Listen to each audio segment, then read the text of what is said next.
नमस्कार, बहुत स्वागत है आपका टीवी 9 भारतवर्ष पर। पब्लिक पोल को लेकर मैं पहुंच चुका हूं। उत्तर प्रदेश के वो शहर जो गंगा के किनारे पर बसा हुआ है, औद्योगिक नगरी कही जाती है और अपने आप में उत्तर प्रदेश में एक महत्वपूर्ण स्थान रखता है।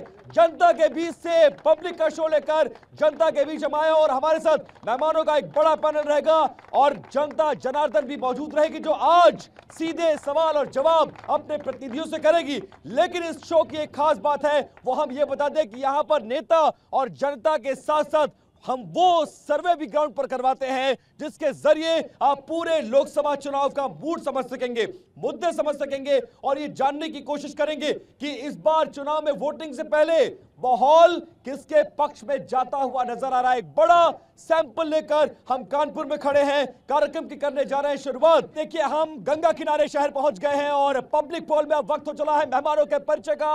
हमारे साथ कुछ खास मेहमान अपनी अपनी पार्टियों को रिप्रेजेंट करने के लिए आ चुके हैं। सबसे पहले हमारे साथ बीजेपी का पक्ष रखने के लिए अनूप अवस्थी हैं जो कि मीडिया प्रभारी हैं। कानपुर बुंदेलखंड के समाजवादी पार्टी का पक्ष रखने के लिए हमने चंकी गुप्ता को बुलाया है जो कि राष्ट्रीय सचिव मुलायम सिंह यूथ ब्रिगेड के राष्ट्रीय सचिव है।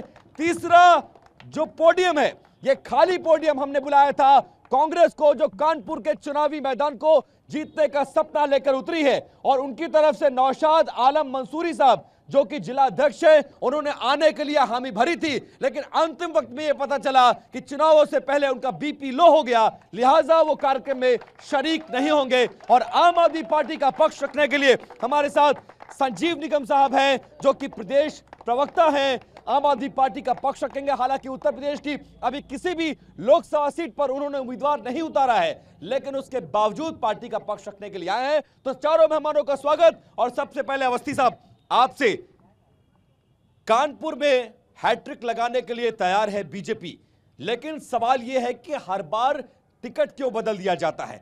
इस बार यह कहा जा रहा है कि कार्यकर्ता, नेता, कैडर उन सबसे हटके आपने एक ऐसा चौंकाने वाला फैसला लिया जो शायद किसी को गले ही नहीं उतर रहा है। ऐसे आदमी को टिकट दे दिया जिसके बारे में कार्यकर्ताओं तक को पता नहीं था। ऐसे ही चौंकाने वाले फैसले भारतीय जनता पार्टी करती है। हाँ। और भारतीय जनता पार्टी इसलिए भी चौंकाती है कि आपने देखा होगा 2014 से लेकर और 2019 और फिर 24 तो कार्यकर्ता और कैडर क्या दरी बिछाने के लिए, पोस्टर लगाने के लिए, नेताओं के पीछे भागने के लिए होता है कि फिर यह भी होता है कि भाई उसको भी टिकट चाहिए, 20 साल से लगा हुआ है। कोई जो रमेश अवस्थी साहब है, हालांकि पत्रकारिता के क्षेत्र से हमें कोई आपत्ति नहीं है, लेकिन कार्यकर्ता और कैडर कहां है? भारतीय जनता पार्टी का जो कैडर का कार्यकर्ता है वो दरी बिछाने को भी अपना एक काम समझता है। ये बात इस देश की काबिलियत के तहत आपने रमेश अवस्थी को टिकट दिया? काबिलियत ही बता रहा हूँ। किस काबिलियत के? काबिलियत बता रहा हूँ। क्या मेरिट था? आपके एजेंडे पे हम बात नहीं करेंगे, जो हम बात कहेंगे वो आप सुनेंगे। मेरिट बताइए जरा। मेरिट छोड़िए, पहले जो आपने कहा दरी बिछाता है कार्यकर्ता, हमें सौभाग्य है और हम अपने को गौरवान्वित महसूस करते हैं कि हम भारतीय जनता पार्टी के कार्यकर्ता हैं और जब देश के लिए काम करते हैं। अरे रमेश अवस्थी साहब का मेरिट बताइए, किस आधार पर टिकट दिया? ये अरे भाई, जो आप सवाल पूछेंगे उसका जवाब सवाल तो पूछ रहे हैं ना, किस मेरिट पर? आपने कहा दरी बिछाता है कार्यकर्ता। दरी बिछाने वाले कार्यकर्ताओं का सम्मान कब होगा साहब? वही मैं कह रहा हूँ ना साहब, सुनिए तो। दरी बिछाने को भी हमारा कार्यकर्ता अपने को गौरव महसूस करता है। रमेश अवस्थी साहब को क्यों टिकट दिया गया? क्योंकि हम किस आधार पर टिकट दिया गया? हम किस मेरिट पर टिकट दिया गया? नहीं जवाब है आपके पास, ठीक है। बाकी मेहमानों के पास आएंगे, लेकिन हमारे पास अब सर्वे आ चुका है। वो सर्वे बता रहा है कि कानपुर का मूड क्या है। तो सर्वे क्या कहता है, सीधे आपको लिए चलते हैं। और सर्वे की रिपोर्ट जो है, कानपुर में टोटल वोटर इस बार के लोकसभा चुनाव में किसे अपना सांसद चुनने जा रहा है, यह सबसे बड़ा सवाल है। तो आप लोग तैयार है सर्वे को सुनने के लिए? हाथ उठाकर बताइए, तैयार है? तो देखिए, बीजेपी को 64% जनता इस बार के लोकसभा चुनाव में वोट करती हुई नजर आ रही है। कांग्रेस गठबंधन को 24% वोट मिलेंगे, बीएसपी को 9%, जबकि अदर्स को 2% वोट मिलते हुए नजर आ रहे हैं। चंकी भाई, आप आए हैं समाजवादी पार्टी का पक्ष रखने के लिए। कानपुर में ईमानदारी से अगर कहा जाए तो इस लोकसभा सीट पर अधिकार आपका बनता है। 3 विधायक आपके 5 में से और कद्दावर विधायक है, लेकिन सीट चली गई कांग्रेस को। और कांग्रेस में भी ऐसे शख्स को जिसके पास चुनाव हारने का पूरा समीकरण है, 6 चुनाव हारने का रिकॉर्ड है। क्या हुआ ऐसा, क्यों दावा नहीं ठोका आपने? देखिए, ये राष्ट्रीय नेतृत्व का फैसला था दोनों पार्टियों का, तो मैं इसमें कोई टिप्पणी नहीं करना चाहूंगा, क्योंकि बंटवारे में कोई सीट मिलती है, कोई सीट सामने वाले को देनी पड़ती है। अब चूंकि हमको देनी पड़ी है, तो ऐसा नहीं है आपके अकॉर्डिंग, जैसा आप बोल रहे हैं कि जो हारने का उनका एक बड़ा रिकॉर्ड रहा है, तो आप ये 6 चुनाव मैंने यहाँ पता किया तो कभी 3 बार विधानसभा हारे, 2 बार मेयर का हारे, 1 बार लोकसभा हारे, तो ऐसे हारे हुए घोड़े पर दाव कौन लगाता है? खासकर तब जब मुकाबला बीजेपी जैसे ताकतवर पार्टी से हो जो लगातार चुनाव जीत रही है। आप उस बीजेपी को याद करिए जो 30 साल पहले हुआ करती थी, 2 सांसदों के साथ बैठा करती थी लोकसभा में, तो हार करके ही आदमी एक एक पायदान चढ़ता है और जीत का सेहरा उसके सर बांधा जाता है। तो आप ये नहीं कह सकते कि वो 6 चुनाव जीते हैं, अब वो 6 चुनाव हारे हैं। सॉरी, इस बार जीतने की संभावना लग रही है? संभावना तो इसलिए लग रही है क्योंकि आप देख सकते हैं कि भारतीय जनता कैसे बगल वाली सीट आपकी खाली है, बीपी लो हाई हो रहा है चुनाव से पहले, कैसे वोट मिलेगा ये बताइए? बगल वाली हमारी सीट खाली है, लेकिन जो हमारे दाईं तरफ है भारतीय जनता पार्टी का, इनका बीपी बहुत हाई है। आप देख सकते हैं जो रमेश अवस्थी इनके प्रत्याशी हैं, उनका किसी भी कार्यकर्ता से वास्ता नहीं है, क्योंकि यदि वास्ता होता तो एक एक कार्यकर्ता अपने वार्ड में अपने बूथ पे काम कर रहा होता। आप देख सकते, गवाही करा ले, आप कितने जनता से गवाही करा ले, जनता की गवाही। रमेश अवस्थी को टिकट देना ठीक है या गलत है? ठीक है या गलत है? ठीक है या गलत है? ठीक है या गलत है? खुश है कि नाराज है आप लोग? खुश है। तो देखिए, अब अगला सर्वे जो मुस्लिम वोटों का सर्वे आ चुका है, ये थोड़ा सा कांग्रेस गठबंधन को राहत पहुंचाने वाला हो सकता है। और कानपुर में मुसलमान वोट 2024 के लोकसभा चुनाव में कहां जा रहा है, यह सबसे बड़ा सवाल है। तो देखिए, यहां एक बड़ी सेंधमारी बीजेपी करती हुई नजर आ रही है और 19% मुसलमान वोट भी लेती हुई बीजेपी नजर आ रही है और 19% मुस्लिम भी इस बार के लोकसभा चुनाव में बीजेपी को वोट करेगा। कांग्रेस गठबंधन को 67% वोट मिलता हुआ नजर आ रहा है, बीएसपी को 6% और अदर्स को 8%। हालांकि इस कार्यक्रम में हमने बीएसपी को भी न्योता भेजा था, लेकिन टिकट ना फाइनल होने के चलते कोई कैंडिडेट आने को तैयार नहीं था, क्योंकि बहन जी ने यह कहा है कि अभी डिबेट में हिस्सा नहीं लेना है। संजीव साहब, आप उत्तर प्रदेश की किसी लोकसभा सीट पर आपके कैंडिडेट हैं? बिल्कुल नहीं है, हमारा समझौता है आम आदमी पार्टी का, इंडिया गठबंधन है, उसके तहत जहां जहां आम आदमी पार्टी कैंडिडेट लड़ रहे हैं, वो भी आपको पता है उत्तर प्रदेश में समाजवादी पार्टी और कांग्रेस। आप दिल्ली और पंजाब के अलावा देश में कहीं चुनाव लड़ रहे हैं? बिल्कुल लड़ रहे हैं, दिल्ली और पंजाब के अलावा हम गुजरात में 2 सीटों पर लड़ रहे हैं।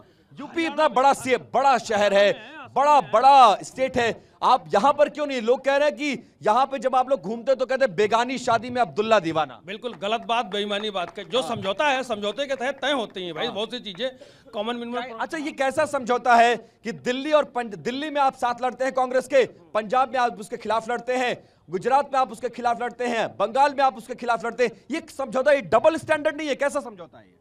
बिल्कुल गलत बात है। जहां जहां हमारा समझौता है, हम लोग खड़ा, पंजाब में हमारे 13 के 13 उम्मीदवार जो है वहां पर खड़े होंगे और चुनाव जीत करके आएंगे। आप अभी बात करिए कानपुर की, यहाँ कानपुर नगर में है। मैं घूम करके जा रहा हूँ, सारे लोग मुझे बता रहे हैं भाई साहब, एक बार मैं बाहरी प्रत्याशी से परेशान हो चुका हूँ। मुरली मनोहर जोशी साहब यहाँ पर सांसद चुने जा चुके हैं, रो के परेशान हो चुके हैं। एक बार उन्होंने मौका दिया पचौरी साहब को, और अब कहते हैं भाई साहब हम हाथ जोड़ते, किसी बाहरी व्यक्ति को तो हम यहाँ से मौका नहीं देंगे। तो अब आप, अरे मैं जा रहा हूँ। क्या रमेश अवस्थी बाहरी उम्मीदवार है? क्या रमेश अवस्थी बाहरी उम्मीदवार है? रमेश अवस्थी जी स्वरूप नगर गेस्टो लीवर वाली रोड पर वृंदावन अपार्टमेंट में रहते हैं। एसडी कॉलेज से पढ़े, डीएवी कॉलेज से पढ़े। वो ठीक है, कानपुर से उनका संबंध ठीक है, बीजेपी से उनका नाता क्या था? उन्होंने जिंदगी भर पत्रकारिता की। वो 7 साल से स्वयं सेवक हैं, इनको नहीं पता है। उनके बड़े भाई ब्रह्मदत्त अवस्थी जी जो इमरजेंसी में जेल गए, उन्होंने आपातकाल में जेल गए, उनके पिता का देहांत होने के बाद उनसे कहा गया कि माफी मांगिए, लेकिन उन्होंने स्वीकार नहीं किया। आप सब ये बताइए, रमेश अवस्थी के कैंडिडेट बनाए जाने से बीजेपी के कार्यकर्ता खुश है कि नाराज है? खुश है? हमारा बूथ संख्या 268 है, जिसका बूथ का अध्यक्ष यहाँ मजबूत हो, आप उसकी मजबूती समझ लीजिए। प्रवीण मिश्रा नाम हमारा बूथ का अध्यक्ष। ठीक है, खुश है आप लोग? बिल्कुल। नाराज तो नहीं है? नाराज तो नहीं है भैया? नहीं, बोल रहे हो, आवाज नहीं निकल रही मुंह से, आवाज नहीं निकल रही। बहुत खुश है, बहुत खुश है। तो कार्यकर्ता का क्या होगा? जीवन भर संघर्ष ही करेगा? हेलीकॉप्टर से टिकट कोई लेकर आ जाएगा? हमारे संघर्ष, हमारे जब बच्चे होंगे वो अच्छा देश पाएंगे, वो अच्छा शहर पाएंगे। हमारे संघर्ष को क्या है? हम तो संघर्ष कर रहे हैं, हम अपने बच्चों के लिए संघर्ष कर रहे हैं। तो देखिए ओबीसी वोट किसे वोट करने जा रहा है, वो डाटा, वो आंकड़ा मेरे पास आ चुका है। तो 2024 के लोकसभा चुनाव में ओबीसी मतदाता किसको वोट करने जा रहा है, जल्दी से आपको आंकड़ा बनाना बता दे। 78% ओबीसी वोट कानपुर में बीजेपी को मिलता हुआ नजर आ रहा है। 17% कांग्रेस गठबंधन को, बीएसपी को 1, अदर्स को 4। आंकड़े आपके पक्ष में हैं, इसमें कोई संदेह नहीं है। चुनाव भी आप जीतते हुए नजर आ रहा है, ऐसा लग रहा है। लेकिन उसके बावजूद 5 साल में ऐसा क्या हुआ कि जनता एक बार फिर से आपके दिए हुए उम्मीदवार को चुने और दूसरी तरफ ना जाए? देखिए 5 साल में जनता ने ये देखा, उत्तर प्रदेश में कानपुर की अगर हम बात कर लें, कानपुर में इंफ्रास्ट्रक्चर डेवलप हुआ, मेट्रो का बहुत तेजी से काम हुआ, जगह जगह पर सड़कों का निर्माण हुआ, अस्पतालों की दशा और दिशा बदलने का काम किया गया। और उत्तर प्रदेश के अंदर कानपुर एक ऐसा जिला जो सबसे अच्छा जो काम हुआ, जो भ्रष्टाचार मुक्त, गंगा साफ हो गई, गंगा साफ हुई, गंगा अविरल और निर्मल, टेंडरीज बंद हो गई, जो बिलें थी वो शुरू हुई, गंगा अविरल और निर्मल बह रही है। और कानपुर में इंफ्रास्ट्रक्चर अगर आप देखें और अपराध को देखें तो 0 टॉलरेंस पर अपराध है। अपराधी पूरे गंगा साफ हो गई, गंगा का पानी पे उठाकर पी सकते हैं आप आज की तारीख में। बिल्कुल, मैं टेंडरीज में गिरने वाला कचरा बंद हो गया। मैं आपके चैनल के माध्यम से बता रहा हूँ कि अविरल और निर्मल गंगा अगर देखनी हो, ये कह रहा है गंगा साफ हो गई, कानून व्यवस्था बेहतर हो गई, लाइट अच्छी आने लगी और महिलाएं अब रात में सुरक्षित निकल सकती है। हो सकता है छोटे कार्यकर्ताओं का जो भारतीय जनता पार्टी के हैं वो नमामि गंगे के तहत उनका भी छोटा छोटा कमीशन हर हिस्से में जाता होगा, इसलिए कह रहे हैं कि अविरल और निर्मल गंगा हो चुकी है। बाकी मैं आपको बता देना चाहता हूं, ये जो जोश दिख रहा है ये जोश नहीं है, ये इनके कैंडिडेट को लेकर जोश नहीं है, ये भारतीय जनता पार्टी के शीर्ष नेतृत्व का एक डंडा है कि मैंने जो भेज दिया उसी को आपको लड़ाना है। क्योंकि भारतीय जनता पार्टी में कहावत है, जो जैसे हम बोलते हैं ना, होई वही जो राम रची राखा, तो भारतीय जनता पार्टी में वही होता है, होई वही जो शाह रची राखा। नहीं, लेकिन वो तो ठीक है, वो तो कैंडिडेट दे देते हैं। आपको क्या हो गया, आपके नेता 6 जगहों पर, आज सुबह कोई और कैंडिडेट, दोपहर में कोई और कैंडिडेट, शाम को कोई और कैंडिडेट, 6 बार कैंडिडेट बदल चुके हैं। ये तो पॉलिटिकल स्ट्रेटेजी होती है कि दिन भर में 3 बार कैंडिडेट बदलना। कपड़ा है कि कैंडिडेट है, कपड़ा है कि कैंडिडेट है? आपको भारतीय जनता पार्टी से पूछना चाहिए। जो कार्यकर्ता इतने सालों से लगा हुआ था, भारतीय जनता पार्टी के 2 धुरे थे कानपुर शहर में, एक जिसको बोला जाता था जिसके साथ जमाना है उसका नाम महाना है, दूसरे सत्यदेव पचौरी जो मौजूदा सांसद हैं। इन दोनों को किनारा काटते हुए शीर्ष नेतृत्व ने एक ऐसे आदमी को दे दिया जो शायद बीजेपी से नहीं था। ये कह रहे बहुत कुछ बदल गया, सब कुछ बेहतर हो गया, गंगा साफ हो गई, महिला सुरक्षा, डेवलपमेंट, रोड, इंफ्रास्ट्रक्चर सब बदल गया कानपुर में। गंगा में आप सर्वे कर लीजिए, 28 नाले आज भी गंगा में गिर रहे हैं। करीब 1800 करोड़ रुपए गंगा के नाम पे, नमामि गंगे नाम के प्रोजेक्ट पास हुआ, पैसा पास हुआ। आप अभी ग्राउंड जीरो करा लीजिए, उसमें 28 नाले आज भी गंगा। कुछ बदला, कुछ विकास हुआ? सर चंदे के चंदा लो धंधा दो, कितना बड़ा मुद्दा है सर। ये करना चाहिए बीजेपी, इलेक्टोरल बॉन्ड बीजेपी वो यहाँ मुद्दा है। बिल्कुल मुद्दा नहीं है। भारतीय जनता पार्टी के पक्ष में पूरा देश एक साथ खड़ा है, नौजवान एक साथ खड़ा है, किसान एक साथ खड़ा है, महिलाएं एक साथ खड़ी हैं, गरीब, आदिवासी, दलित। दादा कुछ हुआ है, विकास हुआ है? कुछ विकास के नाम पे सिर्फ धोखा हुआ है। धोखा हुआ है, विकास हुआ है कुछ? नहीं, विकास नहीं हुआ। विकास नहीं हुआ। पूरे शहर की सड़कें गड्ढों में हैं और कहीं सड़कों का निर्माण नहीं है। हर आदमी परेशान है, ट्रैफिक जाम से परेशान है। कुछ जर्नलिस्ट भी हमारे साथ है, अगला डाटा पर जाए। श्रीधर भाई, आप तो कानपुर के रहने वाले हैं, लखनऊ में लंबे अरसे से पत्रकारिता करते रहे हैं, आपका अनुभव क्या कहता है? कुछ बदला है कानपुर में कि नहीं बदला है? नहीं, मैं पिछले 4-5 रोज से ही कानपुर में हूँ, तो देख रहा हूँ कि ये चुनाव का माहौल है। यहाँ स्थानीय मुद्दे बिल्कुल सेकेंडरी हो चुके हैं, केवल मोदी के नाम पर जो लोग एकजुट हैं। और जो यहाँ पर मैं माहौल देख रहा हूँ, काफ़ी मोदी में माहौल दिख रहा है।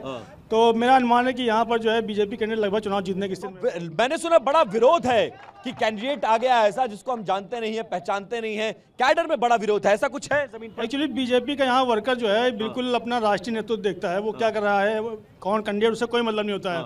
वो केवल मोदी के नाम पे यहाँ पर किसी भी कैंडिडेट का मोदी के नाम पर वोट पड़ेगा 2024 के लोकसभा चुनाव में भी। अब देखिए मेरे पास जो अगला आंकड़ा आ गया है वो आंकड़ा मैं बता दूं और उसके बाद जनता के बीच आता हूं, अपने सवाल जरूर रखिएगा। SC ST जो वोटर है वो इस बार के लोकसभा चुनाव में कानपुर में किसको वोट कर रहा है? तो देखिए यहां भी बीजेपी को एज मिलता हुआ नजर आ रहा है और लगभग 49% SC ST मतदाता भी बीएसपी को वोट करेगा। 15% SC ST वोट कांग्रेस को मिल रहा है, 34% वोट बीएसपी को मिलेगा और 2% इस बार अदर्स को मिलता हुआ नजर आ रहा है। कुछ हुआ है, कुछ बदला है यहाँ पर कानपुर में क्या हुआ आप ये पूछिए। कानपुर के जो सांसद महोदय हैं पचौरी जी, इन्होंने कितने सवाल पूछे 5 सालों में? कुछ नहीं पूछते। जो मोदी जी ने कर दिया वो जय जय। अभी मैं सुन रहा था, भाजपा के साथी कह रहे थे हमारे पास बहुत कैंडिडेट्स हैं। अगर इनके पास कैंडिडेट्स होते तो इनको बाहर से नहीं लाना पड़ता।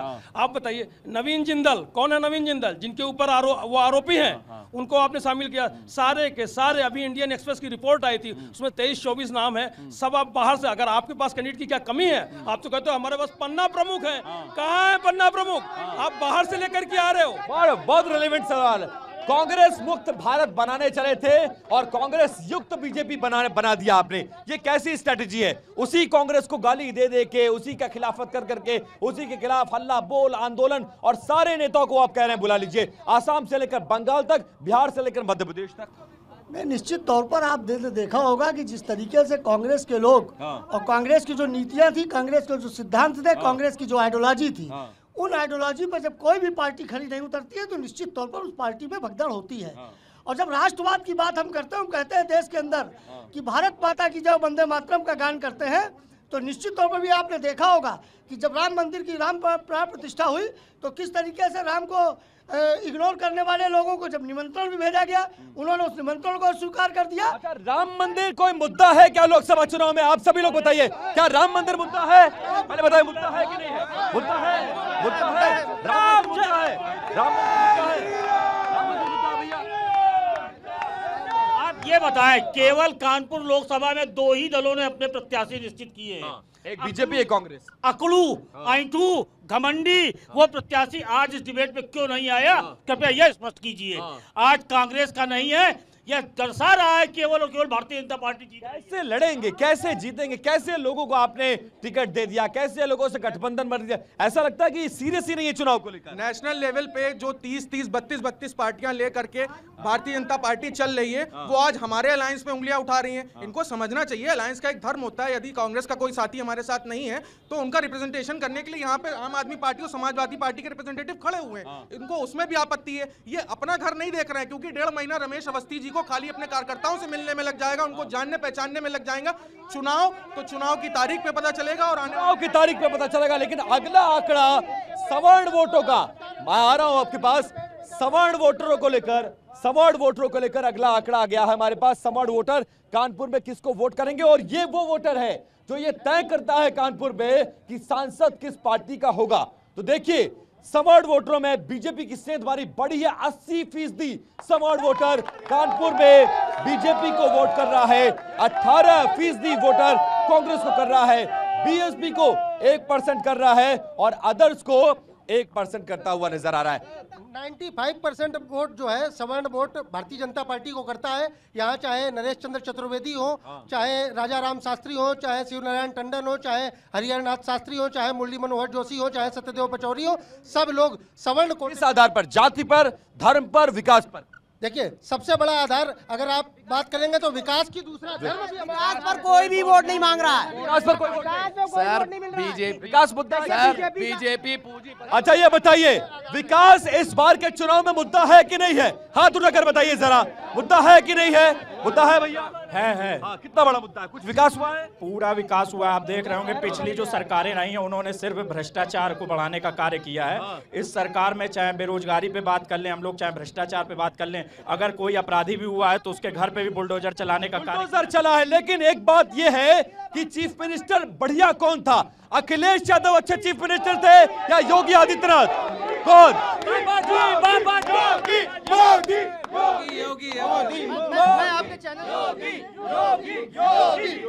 अच्छा, विकास किसके राज में सबसे ज्यादा हुआ? योगी राज में या अखिलेश यादव के राज में? अखिलेश या योगी? मोदी। चलिए ठीक है, वक्त हमें यहीं तक इजाजत देता है। हमें यहाँ पर कार्यक्रम को खत्म करना पड़ेगा, लेकिन आपको सीधे लिए चलते हैं स्टूडियो, जहां पब्लिक पोल में अब जनता बोलेगी और अपने नेताओं से सवाल पूछेगी। बहुत बहुत धन्यवाद, नमस्कार।